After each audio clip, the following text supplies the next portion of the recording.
Today we're checking out the reactive dueling tree shooting target from Venturi. These are basically a set of 4 3-inch paddles, and it's fun to shoot by yourself, but it's designed to have a competition with your buddy, where I guess you would start out 2 on each side, and the first person to get all 4 on the other side would be the winner. So when you shoot a paddle, it flips the other guy over, revealing either a happy or sad face. Oh wait, that's just mine. I was really surprised how fun this was, to the point where I couldn't stop shooting it. I thought that hitting a 3-inch target would be no fun at all, but it's actually really cool. So we're going to shoot this at, I think, 15 yards with my $71,000 CO2 trigger shock. As well, we're going to bust out the Terminator Avenger, and we're going to finish it off at 66 yards with my Avenge-X wood version. Here's a look at what you get in the box. It's pretty self-explanatory. It's got some instructions. You just put it together.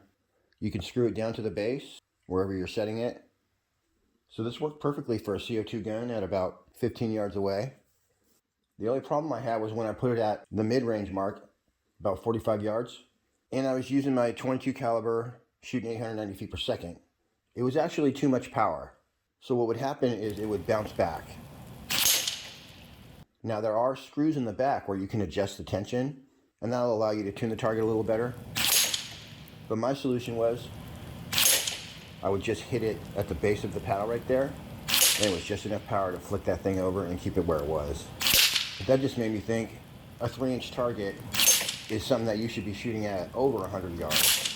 So it's a little tricky for me to get 100 yards in my yard, but once I moved out to 66 yards, it was working perfect again.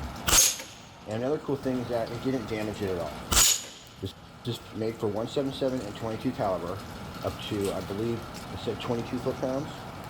So I was following the instructions. I got a little bit scratch in the paint, but not even a dent. So this thing should last a really long time. And it's actually really satisfying when you hear that smack and the thing flicks back and forth, to where I had to stop myself because I was just wasting pellets. So I'll sit there and shoot that thing all day.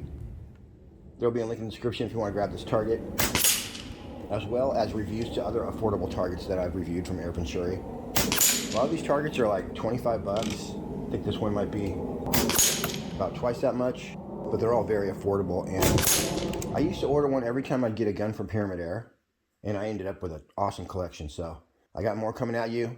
I decided that it's time I started unwrapping these and putting them on video. Alright everybody, till next week, happy shooting. We'll see you in the next one.